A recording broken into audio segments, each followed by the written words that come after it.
All right, today we're starting acids and bases.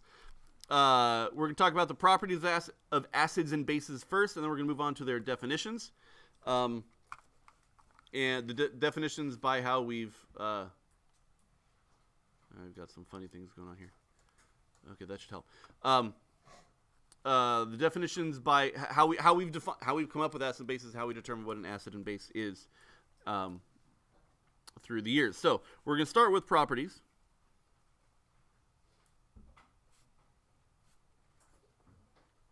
Properties of acids versus properties of bases.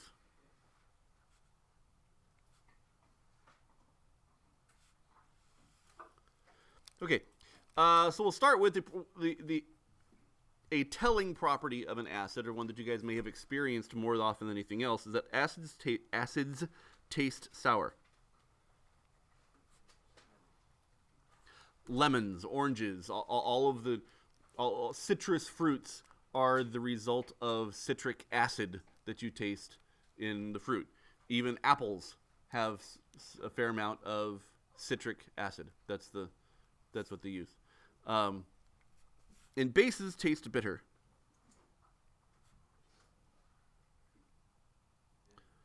Okay, they taste bitter. So not butter, bitter. Yeah, so Betty bit a bit of butter, but a better bit. Betty bit a bit of butter, but a better bit of bitter butter Betty never bit. Right. Okay. It's a warm-up for when you're saying lines in theater. Betty bit a bit of bitter butter, but a better bit of bitter butter Betty never bit. That's it. Okay. Bitter. You guys have tasted this before. Have you ever had really, really dark chocolate? Yes. Okay.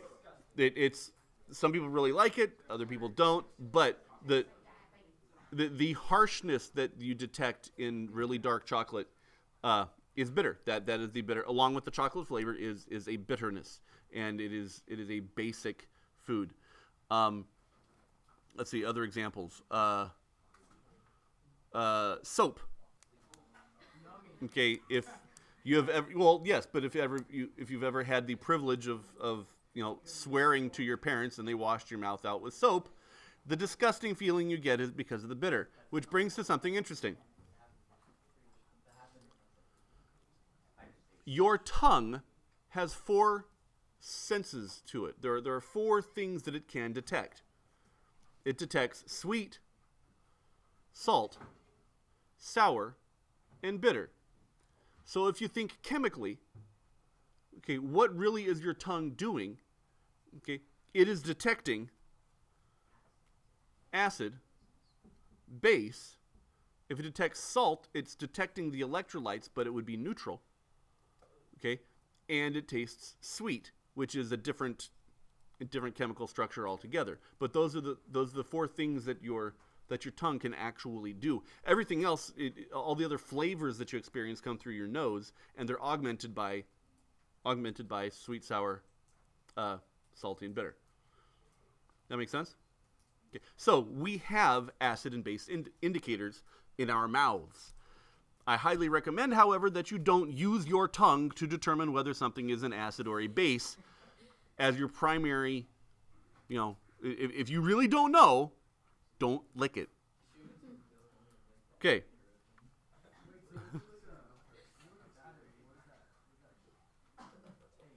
Okay. If you like a 9-volt, if you lick a 9-volt battery, you don't taste anything. Okay. You are experiencing an electric shock running through your tongue, and it is probably triggering the synapses, the nerve endings, on both your sour and bitter, and that's why you get the really strong. That's why you think you taste something.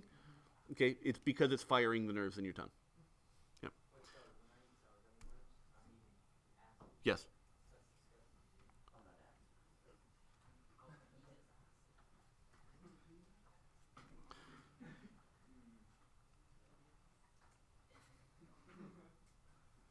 Okay.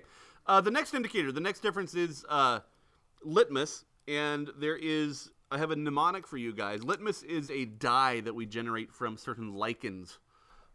It's in the fungus family. and they have this dye in it, and it is an acid-base indicating dye, and that when you touch it to acid, okay, when you touch it to acid, it turns red, but when you touch it to a base, okay, it turns blue. And so this is my mnemonic for how to remember it: acid red and base blue. Yeah, made that up myself. Okay.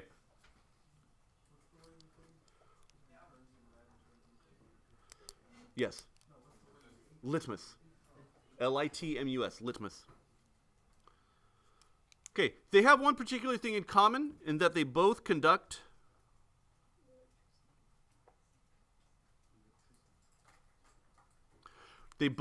electricity. Okay, which again is why, Levi, that if you will actually taste something, and that there's something there, and it's why it fires both the sour and the bitter. That conducts electricity, and that's because they are electrolytes.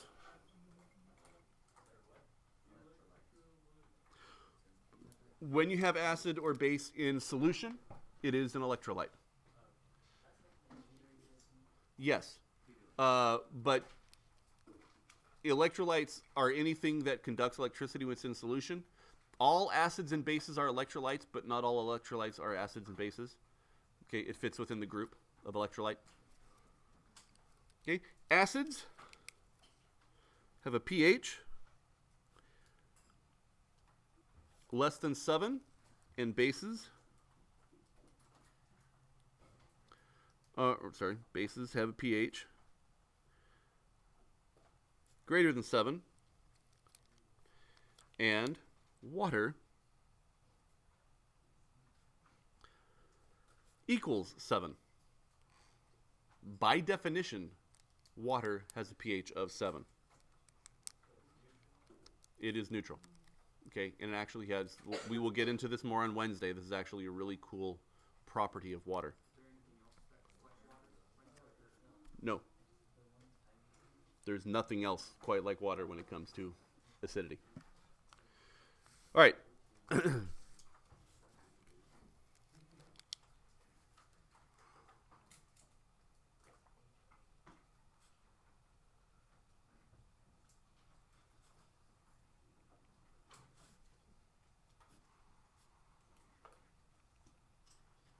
Okay, acids usually produce H plus as a cation, and bases usually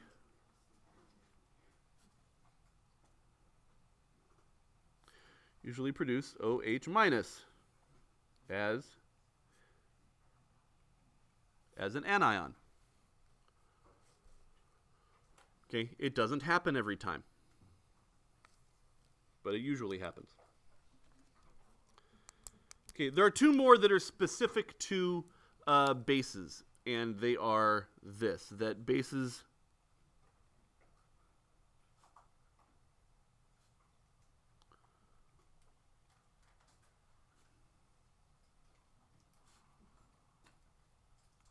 bases are slippery to the touch, okay, and they are caustic.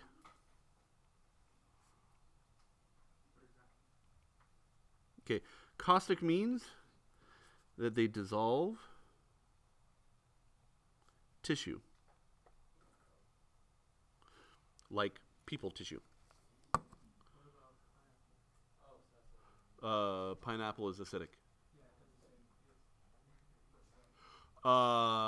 Different effect. Okay, so bases are slippery to the touch, so if you don't do this at home. However, if you happen to get something like Drano on your hands, Drano is a base. It is used because you pour it down the drain in order to dissolve the human-based tissue that has washed down your drain. The dead skin and soap scum and hair and all of that is human-based tissue that's in your drain. Other human waste that might be down the drain that might get stuck down there. I know it's disgusting, but that's what it's for. And it dissolves it, okay, because it is caustic. Now, if you were to touch that, you would find that it truly is slippery. Okay, what about what?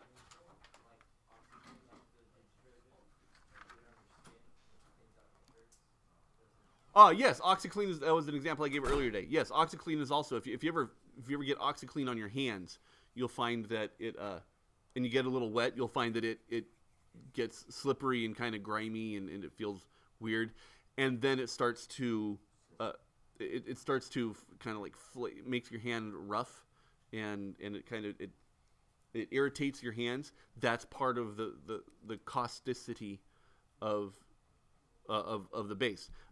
It's not overly harmful to you, but if you let your hands soak in OxyClean, it's probably not the best.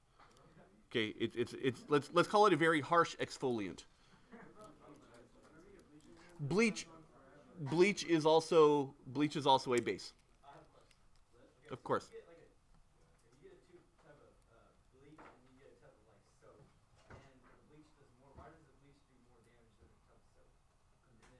It is essentially it has a higher pH.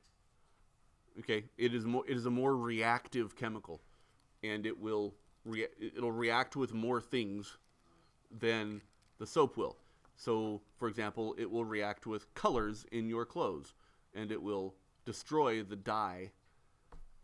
Okay, where soap doesn't necessarily do that, and it's because it's the basic chemical reaction that the very harsh chemical reaction that does that to your dye. Okay, so those are really the differences between acids and bases, the properties of them. You need to know all of them. Each and every one of them you guys need to know. Okay, which brings us to our two other definitions. Yeah, memorize them. There's our top. Okay. We have the Arrhenius.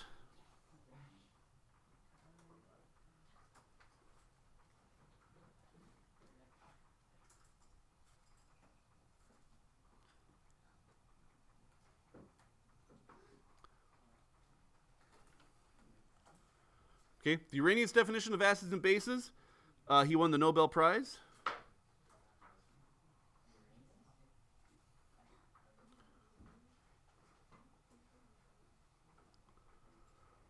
He won the Nobel Prize in 1903 for this. The Arrhenius definition of acids and bases. And it's essentially this, that acids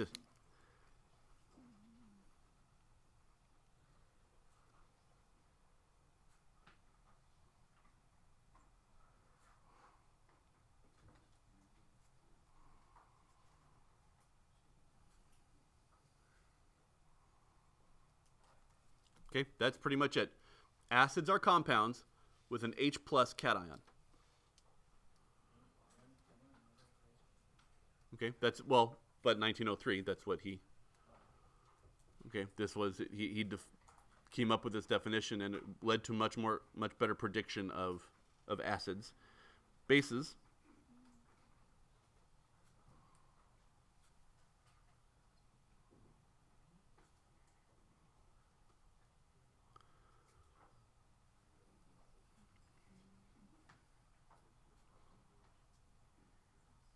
Okay, bases are compounds with OH as the anion.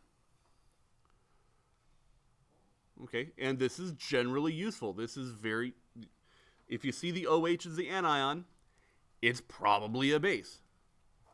Okay, in fact, it's almost always a base. If you see the H plus as the cation, as the positive ion in an ionic compound, it's probably an acid. Almost always an acid. Okay, good question. Okay, so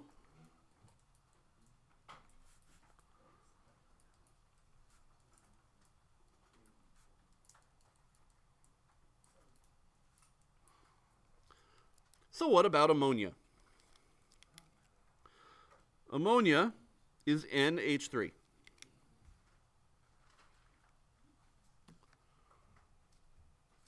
And it is a base. Right.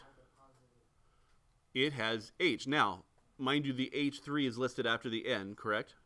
Okay. That's an important distinction, and that came about with the Arrhenius definition, because that's why the H's are listed after the N, because it's not really an acid. And if it was H in front, then it would probably be considered an acid. So they're listed afterwards. However, it also doesn't have an OH on it. But we know it has a basic behavior. So we need to come up with a new definition for Y.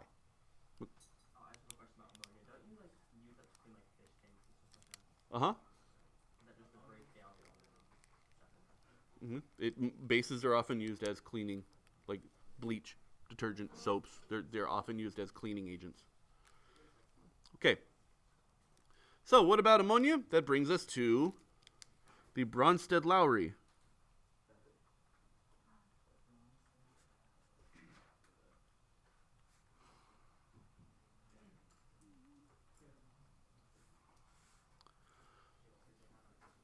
Okay, the Bronsted-Lowry definition is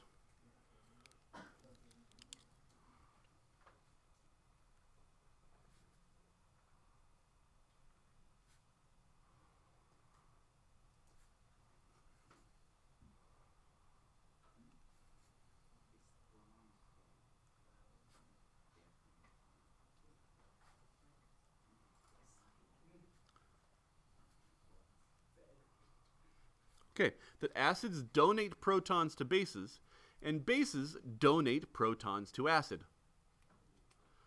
Okay, this gives a little more wiggle room. Because now either one of these can be used to define your situation.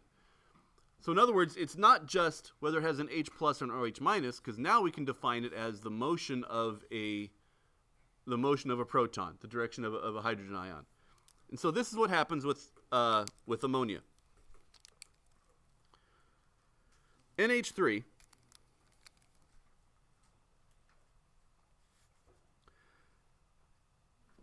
and H2O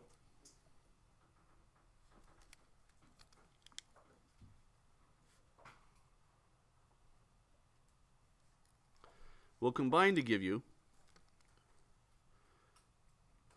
H3O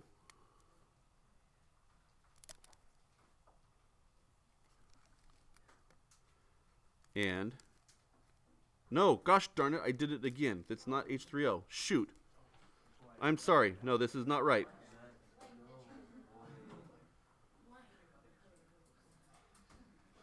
This was what I was trying to avoid.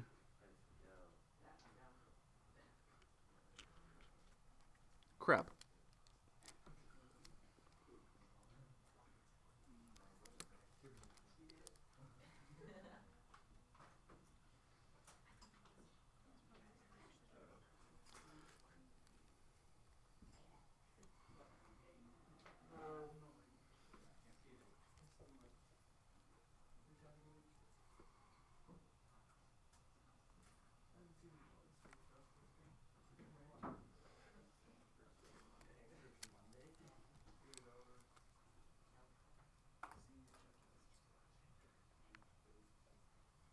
Okay, that's supposed to be red, but okay. It should, if you're keeping up with my color coding, this O should be red.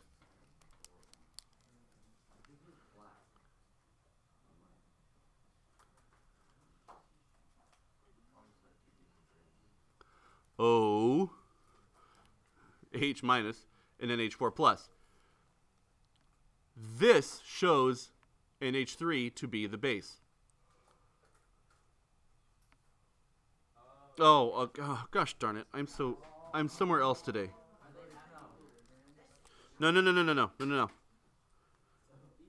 This is not donate.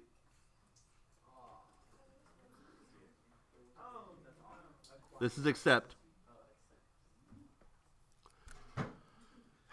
So, bases accept protons from acids. Okay, this is what gives us the wiggle room to, because otherwise it was just switching protons back and forth and we weren't getting anywhere. Sorry. Bases accept protons from acids. So if you look here, Guys, please stop. NH3 gains a proton. Yeah? Leaving behind what? The OH minus. And this, the presence of this OH minus, is what gives us our base, right?